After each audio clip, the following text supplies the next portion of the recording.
Welcome everybody to our 123rd episode under Trend Literature Series, a platform for author interactions and engaging conversations. Please do subscribe to our YouTube channel Trends Literature Series and press the bell icon to continue receiving the notifications on our latest conversations and interactions. This will help you get insights into the writing process in the book straight from the author. Today, we are privileged to discuss a psychological thriller, Cold Blooded Love, by Girish Dutt Shukla, and published by Rupa Publications.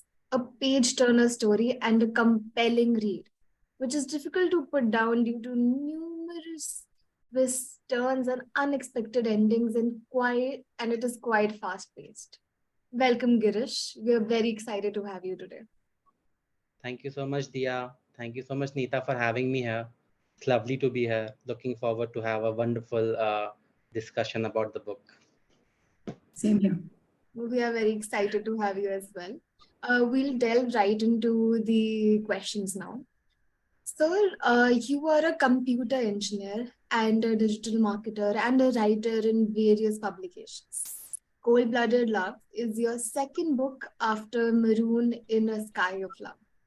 How is your second book different in writing and experience than the first book? I started writing my first book in 2013, and it took me about 4 years to finish it. And during that time, initially I was working as a software engineer, and then I shifted to being a copywriter, come a social media manager. So that transition took some of my time away from the focus of the book, and so that is why I think it took me a lot of time to complete my first book. And when I was writing the first book, I honestly did not know how the story will pan out. Like it was like a guesswork for me. With every chapter, I wasn't sure what step to take. Uh, but with Cold Blooded Love, the process was a lot smoother because I'd done it once before, and even finding a publisher was simpler as compared to the first book, and plus I understood after I got my first book self-published, I understood what publishers are looking for. So I used some of my knowledge in that to writing a more faster read, like Neeta ji said that that book is quite fast paced. So, but that is not the case with the first book. It is slightly heavier than this one. So I used my learning while writing the first book into writing a more compelling and a page turner for the second one. Fantastic. In fact, I've read the book, and Cold Blooded Love is the book that we're talking about today. It's, as I said earlier too, it's quite a fast-paced book, and you should try to get hold of it and read it. And of course, we're not going to discuss the ending today. That is for you to find out, as I did after a continuous read of the book for 3 hours. So tell us, Girish, what are the elements you feel make a psychological thriller like yours success? I feel the characters need to be extremely complex, as human beings are complex beings. Most of us are not plain white and black. Every one of us has some gray shade to us. So I think what makes a psychological thriller, or for that matter a mystery novel, so compelling are the characters and how what are the motives behind their actions. Like once you get to know behind those motives and how their past experiences shape their present actions, it is easy to relate to those characters, and then those twists and turns make sense. uh, uh, Adding a twist and turn for the sake of it, I feel uh, may play well with a select few, but overall it doesn't tend to blend well. So for me, when I'm writing a psychological thriller, or when I'm reading one, I want my characters to be extremely complex so that they're easy to relate to. Very right. And, I've always felt that things like suspense, which is in plenty in your book, unpredictability, I suppose that keeps your book definitely, person can be glued to one seat. So, how did you get an idea for this book? I mean, I'm sure you can perhaps touch upon it a little bit. I don't want people to know anything about the book. They should know only when they read this book. And about the ending, because which is quite unpredictable. So, did you know about the ending? Did you decide, or it was just the flow in writing, and then ultimately you reached your goal? Uh, so for me, psychological thrillers has always been a mainstay in my library. I love reading psychological thrillers, suspense, mystery. Agatha Christie is my favorite novelist, and over the last few years there have been plenty of psychological thrillers, both from international authors and Indian authors who've done very well. So I tend to pick up every thriller mystery novel that I can get hold of, and I think writing this book was the result of an osmosis that happened in my psyche because of reading so much thrillers and mystery novels. And I think the story just came from that. There's no specific inspiration or a book that I can point to, but like I said, just the result of it's the result of an osmosis of all these books that I read over the last 7 8 years. What I'm sorry, I forgot the second part of a question. Yes, yes. So, I mean, how did the story develop? And did you know about the ending already, or did you decide about the ending already? Or it kind of was the gradual process? It was a surprise to you as well. How was it?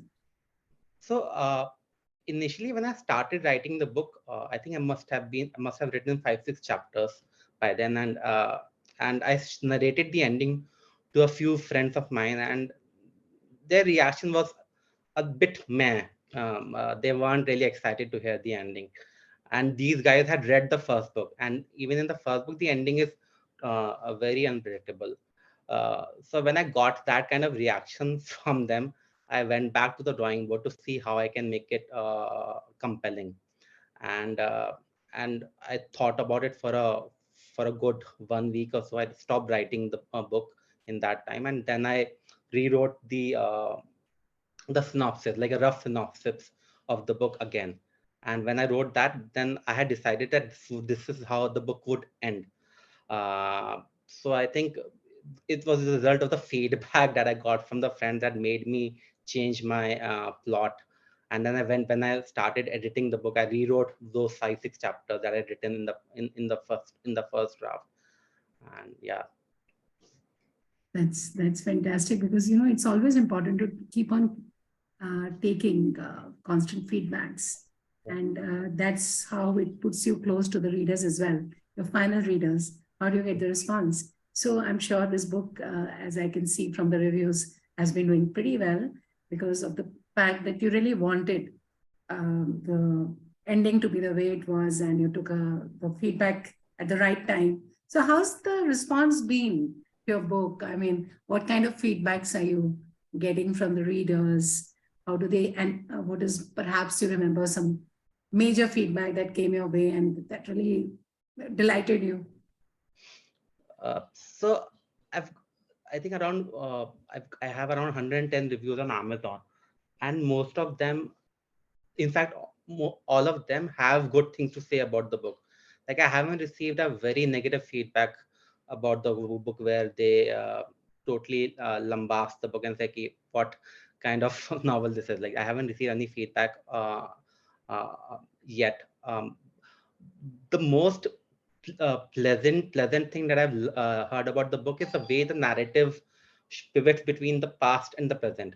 So if you like in each chapter, there's Yes. something happens in the present and something happens in the past, and how it ends up connecting towards the end is what people really like, because most of the readers are focusing on the present, totally ignoring what was happening in the past, whereas the main motivations were revealed in the past, uh, of the characters. So that was very heartwarming to see, because I haven't read a lot of novels that have a simultaneous past and present narrative in Yes. the book. Yes. So Yes. so I think that is something that was really nice to hear from readers.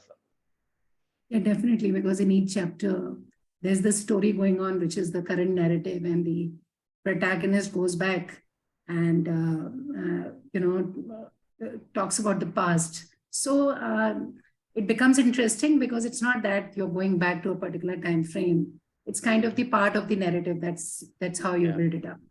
Yeah, yeah. that is interesting. Very much. Yes, yeah. In fact, how Mohammed said, the unpredictability of this, it is what kept us glued to the book, and that is the most important part of a psychological thriller, of course.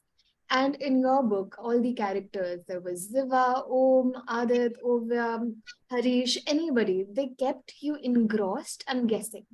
I mean, you can easily make any one of these the protagonist and the main accused. How difficult or what was the process for you to keep the viewers engaged and on tenterhooks without letting them guess the correct suspense? So for me, it was very important to end, like if you like every chapter ends with a with suspense, like you want to go to the next chapter.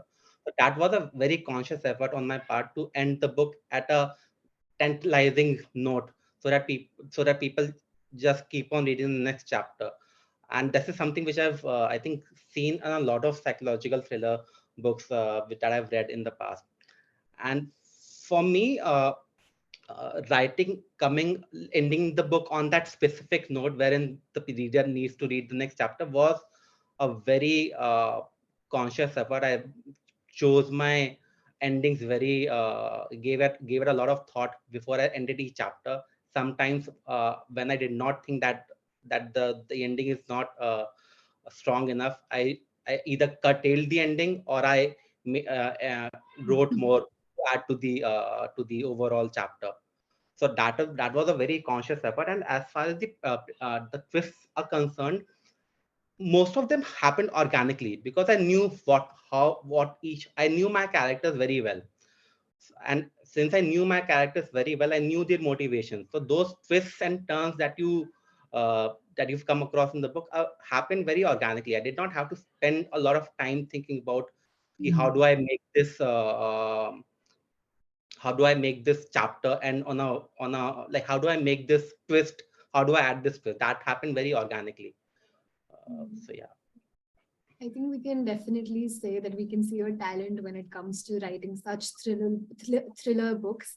And we know your background and how you've always been interested in this side.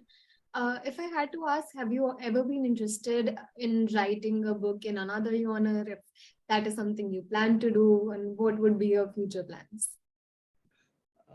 I honestly want to stick to thrillers and mysteries for the time being because I love, like I said, I'm in love with that genre. Any movie, any decent movie, any decent book that comes in the genre, I have to read it, and I want to stick to that. If an idea comes to my mind wherein the genre is different, and if I get the opportunity to write, I would most definitely would do that.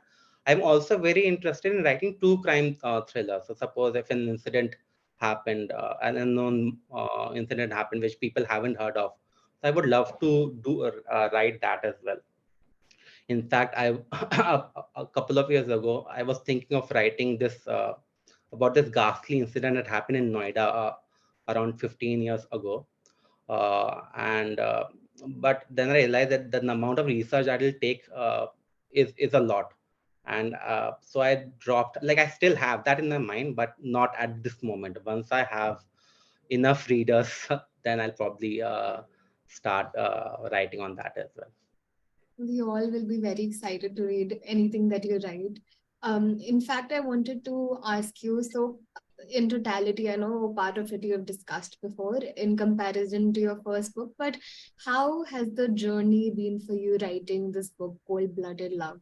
Right from writing the story idea to finally publishing it. So uh, it wasn't very like the first book. The journey was extremely difficult, challenging, but in comparison, like the second book was a lot easier. The fact that COVID came although COVID, we've all had our share of bad experiences with COVID. But when COVID happened, there was a lockdown, and there was no work happening, for at least for me, because I'm a freelance. I'm a digital marketer freelancer, so no one was really spending any money on marketing. So I had a lot of time to write, and honestly, I finished the book. Like, I finished the first draft in the first lockdown. I finished the I edited the second, like, edited and re-edited in when the second lockdown happened. So between that, it was a blank. Like, between those two lockdowns, I did not touch the book or the manuscript. And yeah, and once I finished the manuscript at my end, I reached out to an editor who had edited my first book. So I asked for his opinion. I wanted him to edit the book proposals before I start reaching out to publishers. So he did that, and then once I started querying, I was getting positive responses from from a few. Like, I got positive responses from a few publishers, and eventually chose Rupa out of the 3 4 I got a response from. Wonderful. And how would you say was how important was social media for you when it comes to marketing the book for other budding authors? How did you go ahead about spreading the word?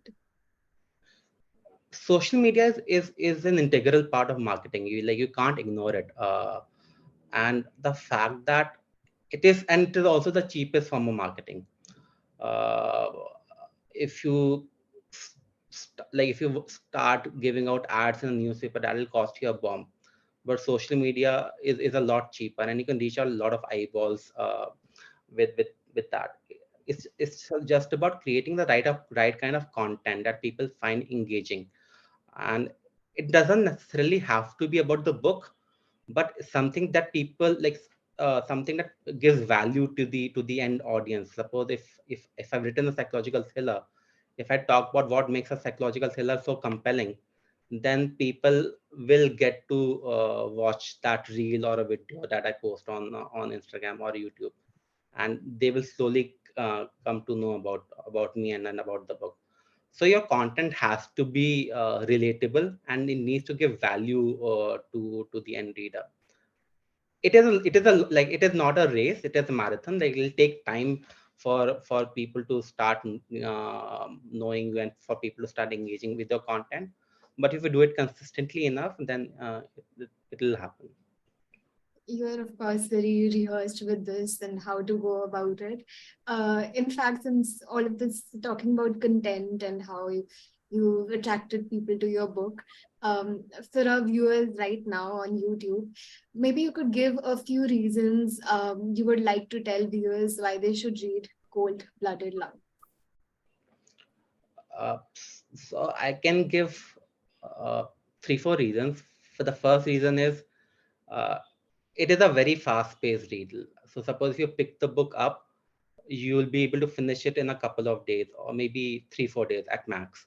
And the plot keeps you hooked right from the beginning. The way it starts and the way each chapter ends, you'll be hooked right from the beginning till the last page. The second reason would be, I think I've touched about this in the past. The characters are extremely real and complex. Be it Ziva, be it Om, be it Adit, be it Oshin, be it Ovya or Sachi, for that matter. Everyone has their own uh, shade of gray, and which makes the characters easy to relate to. And the third reason would be that the book explores the human psyche.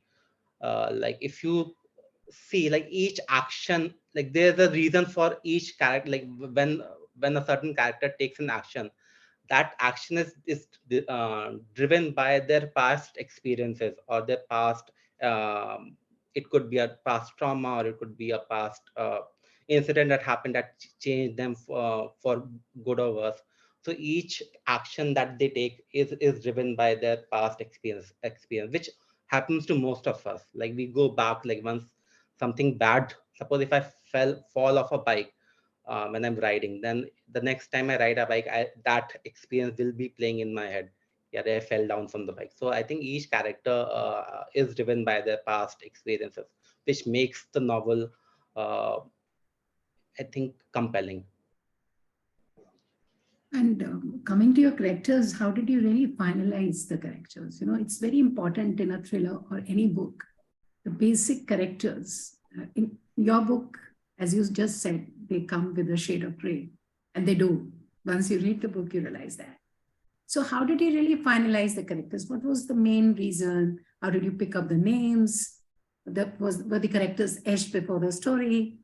How would you like to talk about? So picking the names, I make it harder than it needs to be honest. Like I spend a lot of time finding names for each character. I want my names to be unique. So I choose names which people haven't heard of. So that makes it extremely hard for me to zero down on names for these characters. And as far as that grayness that each character has, I think most of it, I knew who Ziva was. I knew Ziva very well. So and she is the main character. She is the protagonist. So the all the other characters were reacting in a way according to what Ziva was doing. Uh, so once I developed Ziva thoroughly, all the other characters weren't as difficult to develop.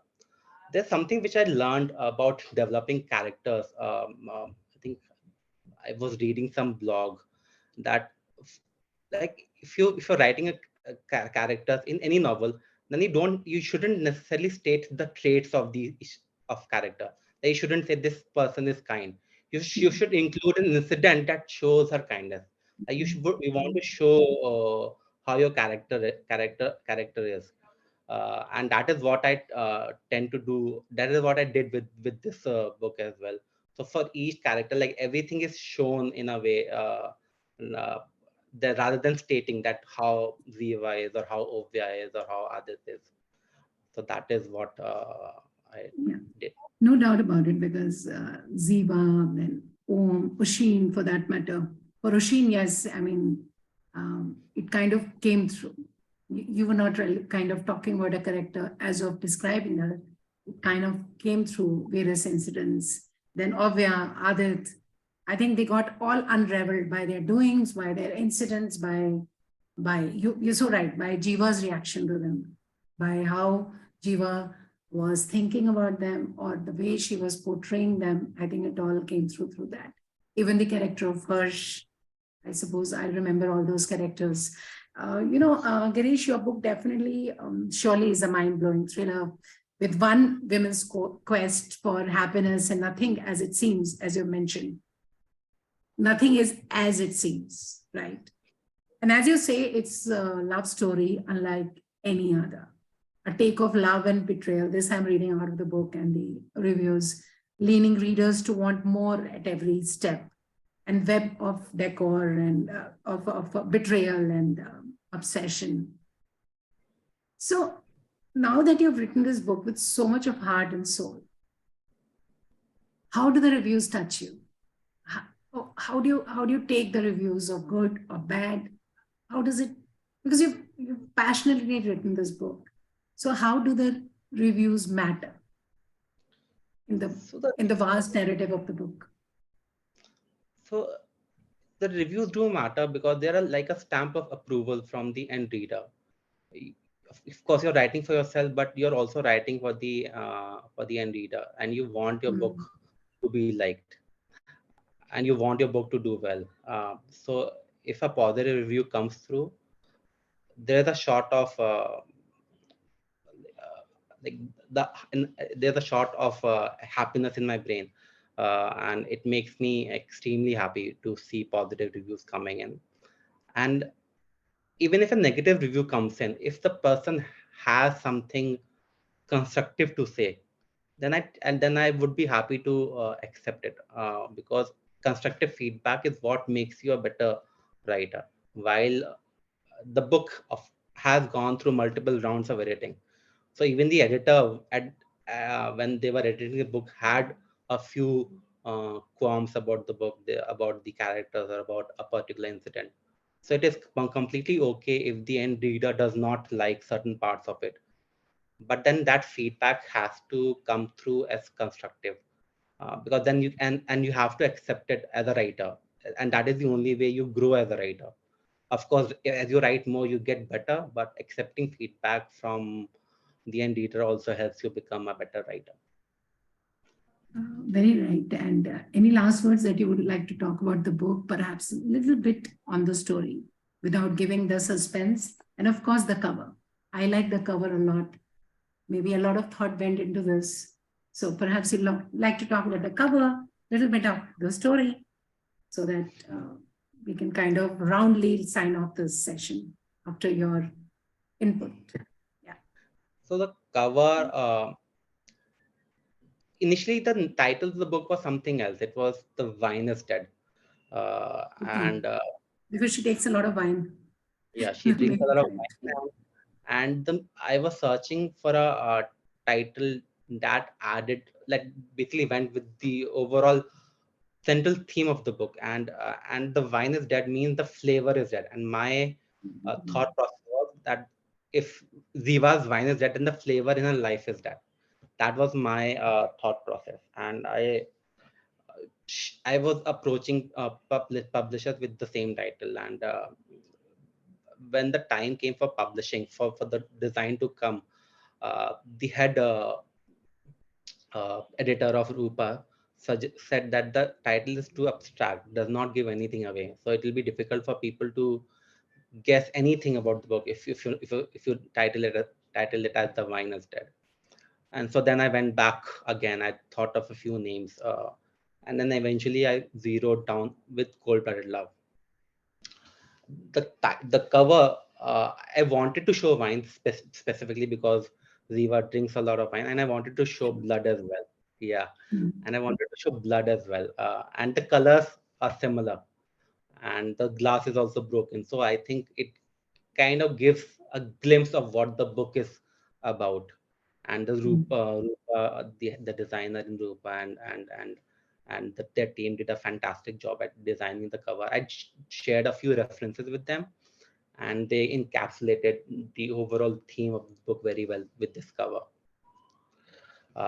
And as far as the book is concerned, it is about Ziva, who has separated from her husband Om, and she has moved from Mumbai to Delhi, and she lives in a suburban house. And she lives in a house in a suburban neighborhood, and she's alone. She does not have a lot of friends here in Delhi, and then one day, Ovya and Adit move to the house opposite her, and they give.